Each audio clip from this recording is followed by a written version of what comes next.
안녕하십니까. 홍화상 작가입니다. 금강조 1400년의 역사를 가진 일본 가장 오래된 건축회사 금강조 제3회입니다. 자, 오늘은 금강조의 본사에서 있었던 1월달의 신년 회식과 38대 장한 어머니라는 말씀을 드리겠습니다. 자, 지금 보시는 거는 1월 초에 금강조 본사에 있을 때 신년 회식의 장면이고요. 지금 이 술잔을 들고 있는 분은 38대 금강리ung 사장님입니다. 그 옆에 앉아 계신 분은 38대 사장님의 부인인 공고 요시에 라는 분이죠. 이제 부부죠, 두 분이. 사실은 이분은 금강조 집안의 뒤에 피가 있는 사람입니다. 이분은 사실은 사장님이 됐긴 했지만 원래는 이 회사의 직원으로 들어왔다가 이 요시가 아니라 금강광자 미치코네요. 미치코 이 부인하고 결혼을 했어요. 결혼을 하면서 그만큼 이제 능력을 인정받은 겁니다. 그래서 이제 이 집에 사유가 돼가지고 38대 사장으로 이제 진급을 했고요. 이쪽에 앉은 그 꼬마 애기는 이 집의 손녀입니다.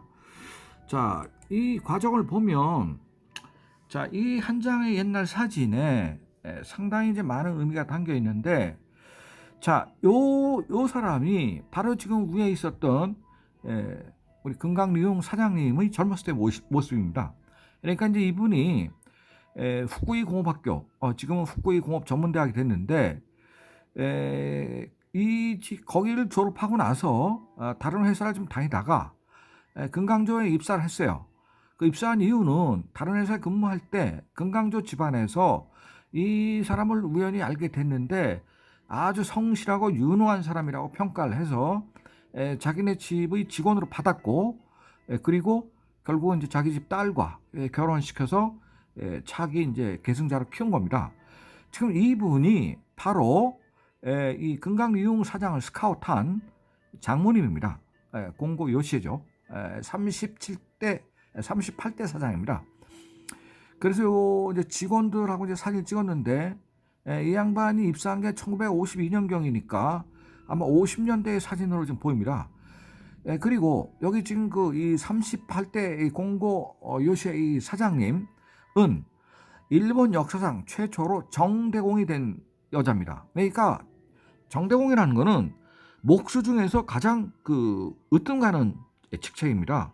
그러니까 여자가 목수 으뜸을 할 수가 없죠. 뭐 기술 있는 것도 아니고. 그렇지만 여기에는 엄청난 비극이 있기 때문에 이렇게 된 겁니다.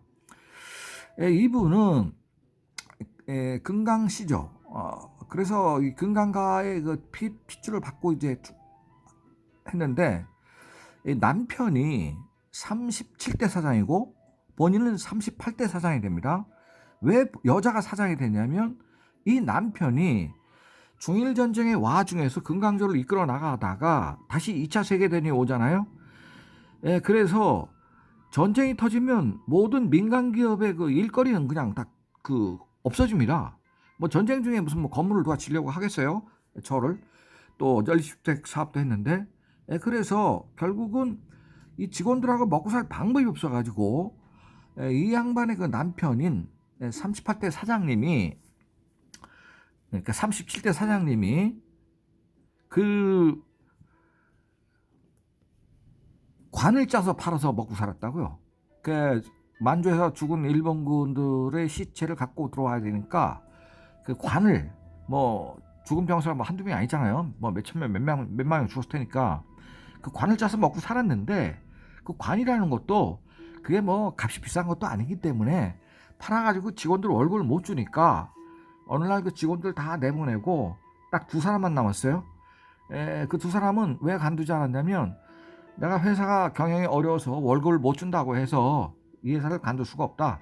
우리 집안은 평생 대대로 금강조에서 목수를 해서 먹고 살았는데 월급을 몇 년 안 받아 좋으니까 그냥 있게 해달라. 그래서 두 사람은 남았고, 지금 이 양반의 남편이 결국은 도저히 회사를 더 이상 끌고 나갈 수가 없기 때문에 금강조 선산, 지난 시간에 그 선산 사진을 한번 보여드렸는데 선산에 가서 할복 자살해버렸습니다. 죽기 전에 제 대에 와서 금강조가 37대 즉 1300 몇십 년 만에 망했습니다. 따라서 죽음으로 참회합니다. 그리고 할복 자살해 버렸다고요. 그래서 할 수 없이 이 양반이, 그러니까 지금 이 금강리용 사장이 들어오기 전에 얘기입니다. 이 양반이 할 수 없이 회사를 맡았어요. 맡아서 회사를 재건을 하려고 합니다. 그런데 마침 일이 되느라고 이게 지금 1957년도에 무로토 태풍이 불어가지고 56년인가 그래요. 이 사천왕사 전체가 지금 대파됐습니다. 이 전파된 거죠. 이 태풍에 넘어가 버린 겁니다. 그래서 이 지금 이 나무 더미 잔해가 바로 사천왕사의 오중탑이 지금 이 무너진 장면입니다. 이 목조로 지금 이게 만들었기 때문에 바람을 이기지 못하고 넘어가 버렸어요. 그래서 이 공고 요시의 여사가 금강조를 대표해서 사천왕사 주지를 만납니다. 만나가지고, 자, 우리 남편은 회사 일감이 없어서 돌아가셨고, 마침 사천왕사 안의 오중탑이 태풍에 무너졌으니까 그걸 다시 세우도록 공사를 주십시오 라고 주지한테 얘기를 했습니다. 그러면서 금강조는 1300년 이상 사천왕사를 위해서 일해왔습니다. 따라서 이번에는 사천왕사가 저희를 도와주셔야 할 때입니다 라고 설득을 합니다. 그러니까 사천왕사 주지 입장에서도 할 말이 없는 거예요. 뭐 1300년을 사천왕사를 위해서 일했으니까요. 그래서 그러면 저 넘어진 오중탑을 다시 세워라 라고 일감을 줍니다. 자, 이 오중탑, 이 무너진 걸 갖다 이제 잔해를 치우고 해야 되는 거죠. 그래서 결국은 이 오중탑을 갖다 완성을 합니다. 그래서 이게 일본에 그 당시에 났던 이게 지금 소화 8년이니까요. 1933년경인가? 하여튼 옛날 신문인데 지금 이게 소화 그렇지. 이게 지금 일본의 산케이 신문에 난 겁니다. 기사인데 지금 이 기사에 지금 이 사진에 제가 지금 확대해서 보여드리는 그 사진입니다. 그래서 다난의 오중탑, 뭐 여러 가지 어려움이 있는 오중탑의 재건에 자부를 느낀다라고 해서 이걸 갖다가 이 어머니가 다시 세웁니다. 본인은 기술이 없죠. 그렇지만 기술자들 다시 불러 모아가지고 저걸 잘 세운 겁니다. 그래서 이걸 세움과 동시에 사천왕사로부터 대금을 받아가지고 금강조가 회생을 합니다. 자, 그래서 이게 이제 오늘날의 오중탑의 모습인데요. 지금 현재 이거는 목조가 아닙니다. 이건 나중에 다시 이거를 갖다 콘크리트로 만들었습니다. 그때는 이제 태풍에 넘어가지 않아야 되니까 철근 콘크리트를 해버렸고요. 공고 요시의 여사가 했을 때는 다시 목조로 다시 지었습니다. 그래서 제가 유감스럽게도 그 사진 한 장을 거기서 못 찍은 게 있는데 일본 천황이 저 신문 기사를 보고 이 장한 어머니를 만나러 동경서부터 오사카에 내려옵니다. 와가지고 공고 요시의 여사의 어깨에 손을 얹으면서 장한 일본의 어머니라고 그렇게 말한 그 사진이 신문 기사가 있는데 그걸 찍긴 찍었는데 좀 이게 오래전 일이 되다 보니까 뭐 어떤 제가 지금 찰 수 없습니다. 뭐 저도 개인적으로는 뭐 집에 또 이사도 생기고 하다 보니까 아마 어디 있긴 있을 것 같은데 도저히 찾지 못하겠어요. 자, 그래서 그날 이제 신년 회식을 이런 비극을 딛고 일어서서 이제 회사가 정상화되면서 1월 초에는 이렇게 직원들 150명 하고 이제 이렇게 신년 회식을 하는데 이분은 누구냐면 40대 사장의 부인입니다. 그리고 요 아기는 40대 사장의 딸, 손녀죠. 그러니까 지금 이 40대 사장이 지금 누구냐면 바로 이 사람인데, 이 양반인데, 금강정화 51년생이죠. 버클리 건축가 나왔죠. 이 사람이 지금 딸이 둘밖에 없어요. 그러니까 남자가 이 목수일은 아무래도 험한 일이니까 남자가 해야 되는데 딸이 없어. 그러니까 이제 결국 이 사람도 양자를 드리거나 이제 뭐 그러야 되는 입장이겠죠. 그래서 이 회식할 때는 이제 이 사장이 올해 할 일 부탁한다 인사말도 하고, 그리고 이제 이 사모님 40대 사장의 부인이 직원들한테 다 술을 한 잔씩 따라줍니다. 한 사람 한 잔씩 다. 정성이 지극한 것 같아요.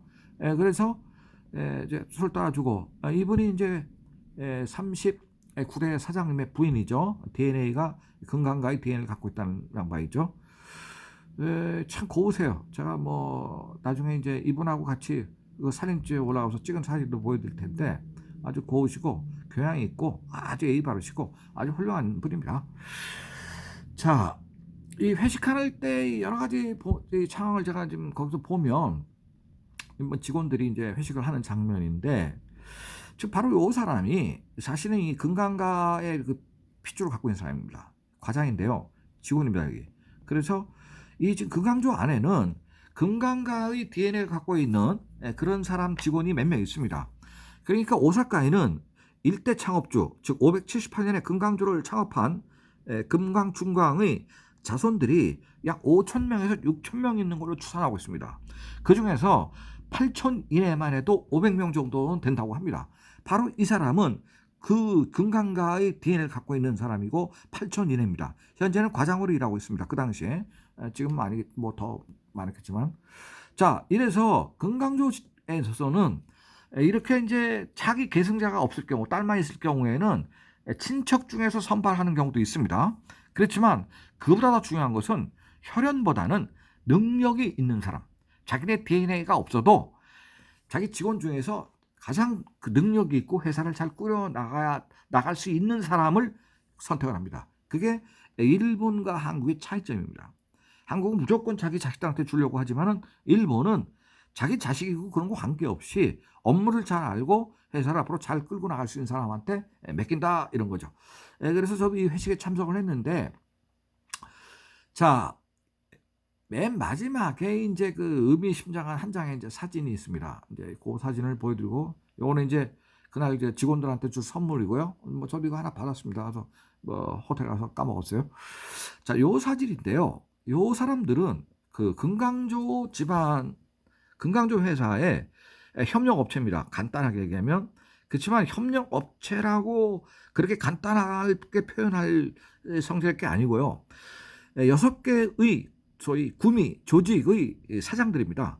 이 6명이 금강조를 지금까지 받쳐주는 하청업체죠. 간단하게. 그렇지만 어떤 면에서는 이 사람들은 지금 협력관계를 거의 뭐 50년 이상 해왔습니다. 그러니까 50년 같으면 뭐 한 2대 정도 해온 거죠. 그래서 금강조가 하는 일은 사실은 설계 정도, 그 다음에 현장 감독 이 정도만 하고, 거기에 필요한 여러 가지 그 목재를 다듬는 일이라든지 이런 거는 이 6개의 구미가 나눠서 하고 있습니다. 자, 다음 시간에는 이 구미들이 하는 역할, 구미 즉 조직이라는 뜻이죠. 조 하는 역할 같은 거를 이제 한번 말씀을 드리겠습니다. 자, 현재 뭐 13분 벌써 흘렀네요. 그래서 오늘 여기서 끝내겠습니다. 감사합니다.